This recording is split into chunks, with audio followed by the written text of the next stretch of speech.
आपकी सोच ही आपकी सबसे बड़ी दुश्मन है। जो इरादे का पक्का हो और दिल का सच्चा हो, जो सूरत से नहीं बल्कि दिल से अच्छा हो। स्पष्ट बोलने वाला व्यक्ति एक अच्छे कांटे की भांति होता है।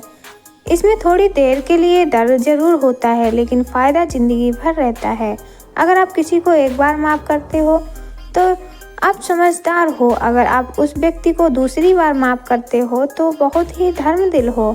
लेकिन आप उस व्यक्ति को तीसरी बार माफ़ करते हो तो आप दुनिया के सबसे बड़े बेवकूफ़ हो। जीवन की सबसे महंगी चीज़ है आपका वर्तमान, जो एक बार चला जाए तो फिर पूरी दुनिया की संपत्ति देखकर भी उसे हम खरीद नहीं सकते। हमें हमारे विचार ही उत्तम बनाते हैं, इसलिए शब्दों पर नहीं, अपनी सोच पर ध्यान दो। विचार हमेशा जिंदा रहते हैं। धरती पर जिस प्रकार मौसम के बदलाव आता है, इस प्रकार जीवन में सुख दुख आता जाता रहता है। बुराई जो तुम्हें हजारों की भीड़ में भी ढूंढ लेगी, ठीक इस प्रकार जैसे गायों की झुंड में बछड़ा अपनी माँ को ढूंढ लेता है। आइए मित्रों, एक शिक्षाप्रद और रोचक कहानी सुनाते हैं आपको। मित्रों, एक बार की बात है, किसी गांव में एक महान संत रहते थे। वे संत हमेशा लोगों को अच्छी बातें बताया करते थे। एक दिन की बात है, रात के समय जंगल के रास्ते में वह संत कहीं जा रहे थे। जो रास्ते में उन्हें एक व्यक्ति मिला, वह व्यक्ति चोर था और चोरी करने की नीयत से वह निकला था।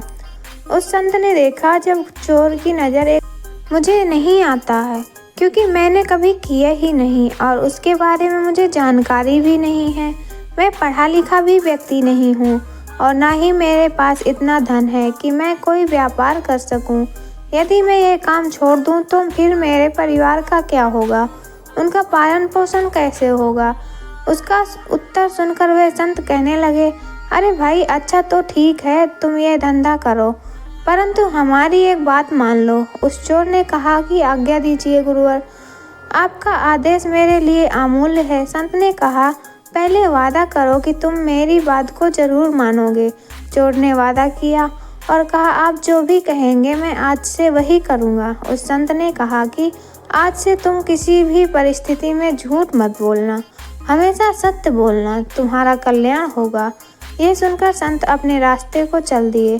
इधर वह चोर सोचने लगा कि झूठ नहीं बोलूँगा तो काम कैसे चलेगा, पर अब तो संत को मैंने वादा किया है, कुछ भी हो जाए अपना वादा नहीं तोड़ सकता। यही सोचकर वह चोर चोरी के इरादे से एक दिशा की ओर चल दिया। जब वह कुछ दूर पहुंचा तो उसे एक व्यक्ति मिल गया। वह वास्तव में कहाँ जा रहा था, जो भेष बदलकर अपने नगर का भ्रमण करने के लिए निकला था। उसने भी चोर को देख लिया। राजा ने उस चोर से धीरे से पूछा कि तुम कौन हो, इस जंगल में अकेले क्या कर रहे हो और इस समय कहाँ जा रहे हो। चोर मन ही मन विचार करने लगा कि मैंने झूठ बोलना तो छोड़ दिया है, अब मुझे झूठ बोलना नहीं है, इसलिए सच सच बता देता हूँ, जो होगा देखा जाएगा। यही मन में सोच करके उसने राजा से कहा, अरे भाई, मैं एक चोर हूँ और चोरी करने के उद्देश्य से मैं घर से निकला हूँ। इस बात की बातें सुनकर राजा आश्चर्यचकित हो गया कि अरे ये कैसा चोर है जो व्यक्ति ही बता रहा है कि मैं चोर हूँ। आश्चर्य प्रकट करते हुए उसने कहा कि अरे भाई, क्यों हंसी मजाक करते हो, तुम अवश्य ही कोई सैनिक अथवा गुप्तचर मालूम पड़ते हो। उस चोर ने कहा, नहीं नहीं भाई, मैं मजाक नहीं कर रहा हूँ, मैं तो बिल्कुल सत्य कह रहा हूँ कि मैं चोर ही हूँ और चोरी करना ही मेरा धंधा है। राजा ने कहा, अरे भाई, चोर तो मैं भी हूँ, परंतु अभी नया नया ही ये धंधा शुरू किया है। अच्छा हुआ तुम मिल गए, आज दोनों मिलकर चोरी करते हैं। यदि तुम्हारा ख्याल हो तो राजमहल में चोरी करें। चोर बोला, पागल हो गए हो, राजमहल में कैसे अंदर जाएंगे। उस राजा ने कहा कि घबराओ नहीं, घबराने की कोई बात नहीं है, मेरी बात ध्यान से सुनो। मैं पहले राजमहल में नौकर था, परंतु राजा ने किसी बात पर नाराज होकर मुझे नौकरी से बाहर निकाल दिया था। क्योंकि राजा ने मुझे निकाल दिया था, इसलिए दूसरा कोई मुझे नौकरी देने को तैयार नहीं हुआ, इसलिए मैंने ये धंधा अपनाया। मुझे राजमहल के एक एक गुप्त द्वार का पूरी तरह से पता है, किधर से जाना आना है और किधर से नहीं, ये मुझे भली भांति पता है। चलो आज राजमहल में अपना भाग्य आजमाते हैं। इतना कहकर राजा उस चोर को साथ लेकर के राजमहल की ओर चल दिए। तब उस चोर को बिल्कुल भी अंदाजा नहीं था कि उसके साथ जो व्यक्ति है वह खुद एक राजा है। कुछ समय बाद वह दोनों महल के पिछले द्वार पर जा पहुंचे और जो गुप्त मार्ग था उसका दरवाजा खोलकर कहने लगा कि तुम पुराने चोर को अंधेरे में देखने का तुम्हें अभ्यास है, इसलिए तुम अंदर जाकर सारा धन बटोर लाओ। मैं यहीं पर तब तक पहरा दे रहा हूँ।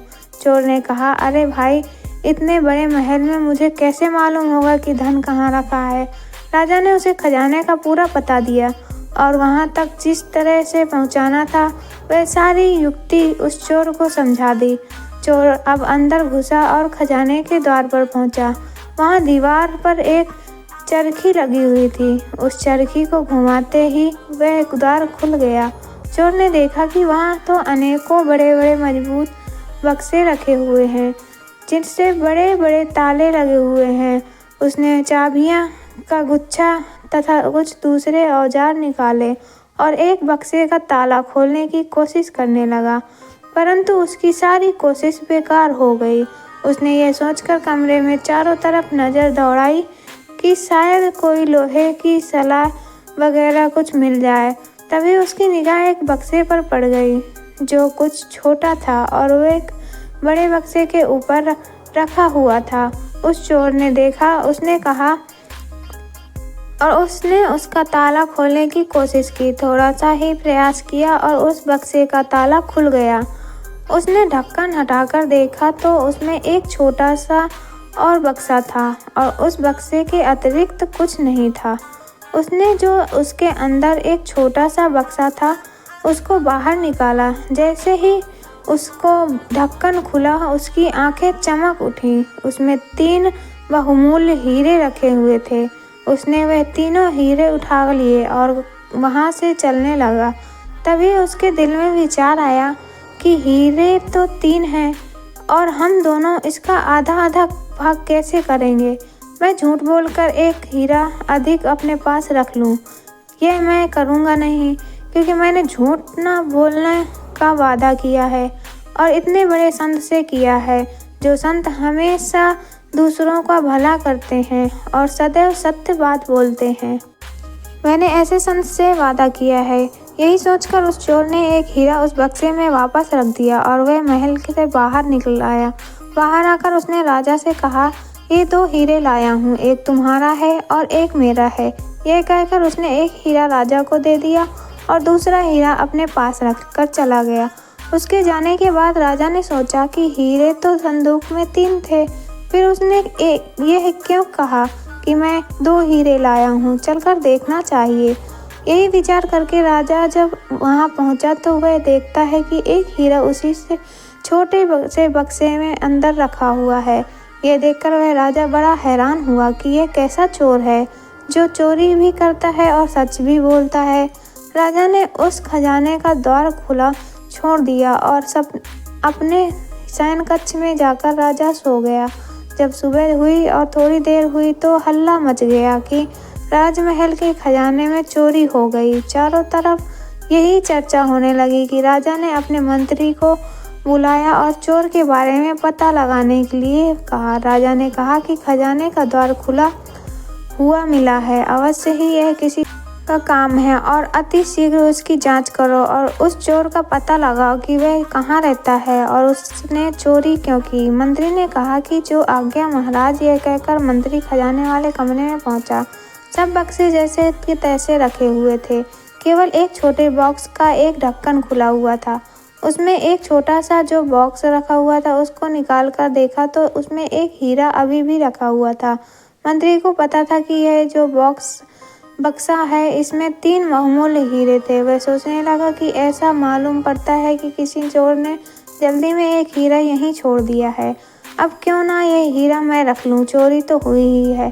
चोर जब पकड़ा जाएगा तो वह कहता रहे कि मैंने हीरे नहीं चुराए, इसकी कौन मानेगा। यही सोचकर उस मंत्री ने वह हीरा अपने पास रख लिया और फिर राजा को आकर के सूचना दी कि सारे बक्से ठीक ठाक रखे हैं, केवल एक जो बक्सा था जो छोटा था वही खोला गया और उसमें 3 हीरे रखे हुए थे। वह तीनों हीरे चोर लेकर के चला गया।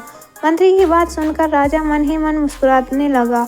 उसने मंत्री को शीघ्र ही चोर की तलाश करने का आदेश दिया। चारों तरफ उस चोर की तलाश शुरू हो गई और सिपाहियों ने जल्द ही चोर को पकड़ लिया गया और उस चोर को राजमहल में लाया गया। राजा के दरबार में जब उस चोर को पेश किया गया तो राजा ने चोर से कहा, क्या तुमने रात में राजमहल में घुसकर हीरे की चोरी की है? चोर ने हाथ जोड़कर कहा कि हाँ महाराज, चोरी तो मैंने की है।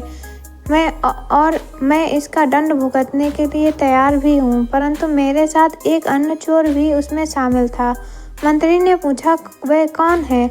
उसका नाम बताओ। चोर ने उत्तर दिया कि मैं उसका नाम नहीं जानता और ना ही यह जानता हूँ कि ये कहाँ रहता है। मैंने रात में पहली बार उसको देखा और उसी समय पहली बार उससे मेरी मुलाकात हुई थी और उसी ने मुझे उस गुप्त द्वार के बारे में भी बताया था और खजाने तक जो रास्ता पहुँचाता है वहाँ तक सारा रास्ता उसने मुझे बताया था। चोर की बात को सुनकर मंत्री कहने लगा, वह कैसी कहानी बनाई जाए? उसने तुम इसका नाम कुछ पता नहीं। तुम्हें जल्दी से बता दो वरना तुम्हारी खाल खींच दी जाएगी और तुम्हें सूली पर लटका दिया जाएगा। चोर कहने लगा, आप जो चाहे मेरे साथ करें, परंतु मैं जो भी कहता हूँ वह सच कहता हूँ। मुझे उस व्यक्ति का नाम तो नहीं पता है। मैं रात की सारी घटना आप लोगों को कहता हूँ। यह कहकर उसने रात की जो भी घटना घटी थी, जैसी भी घटी थी, वह सारी घटना राजा को बता दी और वह हीरा जो उसके पास था निकाल कर राजा के सामने रख दिया। यह देखकर मंत्री क्रोध से भड़क उठा। मंत्री ने कहा, तुम चोर हो, तुम्हारी बातों पर विश्वास नहीं किया जा सकता। तुम कहते हो कि तुमने केवल 2 हीरे चुराए हैं और उसमें एक हीरा तुमने अपने एक साथी को दिया है, परंतु चोरी तो तीनों हीरों की हुई है। फिर तीसरा हीरा कहाँ चला गया? चोर के मुंह कहने से पहले ही राजा कहने लगा, मंत्री जी, ये चोर बिल्कुल सही कह रहा है। वह 2 हीरे चोरी हुए थे और उसमें से एक हीरा अपने साथी को दे दिया था और एक स्वयं अपने पास रख लिया था। इसका यह सबूत है कि रात को उसका साथी मैं ही था। मैं रात में जब भेष बदलकर अपने नगर में भ्रमण कर रहा था तभी मेरी इस चोर से मुलाकात हुई थी और जो हीरा उसने मुझे दिया था वह यही रहा। इतना कहते ही राजा ने अपने हाथ में वह हीरा दिखाते हुए सबके सामने रख दिया। इस तरह से उस दरबार के चारों तरफ सन्नाटा छा गया। राजा बड़ी देर तक मौन बैठा रहा, फिर कहने लगा कि जब यह मेरा हिस्सा मुझे देख कर के चला गया तो मैंने खजाने में आकर जब जांच की तो मैं वहां पहुंचकर यह देखकर मुझे बड़ी हैरानी हुई कि तीसरा हीरा उसी छोटे से बक्से में रखा हुआ था। मंत्री जी, सुबह आपने मुझसे झूठ कहा गया कि चोरी 3 हीरों की हुई है, जबकि चोरी सिर्फ 2 हीरों की हुई थी। तो इसका मतलब यह है कि तीसरा हीरा आपने चोरी किया है। आप अपनी जेब में से वह हीरा निकालिए। राजा ने यह कहते ही सबकी नज़र मंत्री की तरफ घूम गई, जो भय के मारे वह कांप रहा था। राजा के आदेश से हीरा उसके पास से बरामद कर लिया गया और चोरी के अपराध में उस मंत्री को जेल में डाल दिया गया। उसके बाद राजा ने चोर से कहा कि तुम चोरी भी करते हो और फिर सत्य भी बोलते हो। मुझे इसका रहस्य बताओ। तुम चोरी करने के बाद तो चोर हमेशा झूठ बोलते हैं। तुम कैसे चोर हो जो चोरी करने के बाद अपना सारा गुनाह कबूल कर लेते हो? इसका मैं रहस्य समझना चाहता हूँ। कौन सी बात है जिसके कारण तुम सदैव सत्य बोलते हो? उस चोर ने कहा शुरू किया, हे महाराज, मैं उनसे मिलने गया था। वह संत ने मुझसे वचन लिया था कि तुम सदा ही सत्य बोलोगे और मैंने उस संत को वचन दिया था कि मैं आज के बाद हमेशा सत्य बोलूँगा। यही कारण है कि मैं उस दिन चोरी करने जा रहा था और आप मुझे रास्ते में मिले तो मैंने सारी बातें आपको बिल्कुल सच बताई थी। राजा ने कहा, मैं तुमसे बहुत प्रसन्न हूँ और मैं तुम्हें अपना मंत्री बनाना चाहता हूँ। उस चोर ने कहा, हे महाराज, ये आपकी बड़ी मेहरबानी होगी। ये आपकी बड़ी ही कृपा है कि मुझ जैसे चोर को आपने सजा न देकर मुझे मंत्री का पद भेंट किया, परंतु जिनका वचन मानने से ही आज मुझे आप मंत्री का पद देने के लिए तैयार हो गए हैं, मैं तो अब इनकी ही शरण में रहूँगा और उनके कहे अनुसार अपना सारा जीवन का कार्य करूँगा। ऐसा माने निश्चय कर लिया है, क्योंकि उनकी एक बात मानने से मेरा जीवन बदल गया है। और मैं जो गली गली चोरी करता था, एक संत की बात मानने के कारण आज एक राजा मुझे मंत्री का पद दे रहा है। क्यों ना मैं उसकी संगति करूं और उनके बताए हुए सारे रास्ते पर चलूं, जिससे मेरे जीवन का सुधार हो जाए। उस चोर की बात को सुनकर राजा ने बहुत प्रसन्न हो गया और राजा ने उस चोर से कहा कि जाइए, आप उस संत की सेवा करो, क्योंकि संत ने आपका जीवन सुधार दिया। मित्रों, ये कहानी आपको कैसी लगी है कमेंट करके ज़रूर बताएं, और ये वीडियो आपको अच्छी लगी हो तो लाइक करें और हमारे चैनल को सब्सक्राइब ज़रूर करें। धन्यवाद। राधे राधे।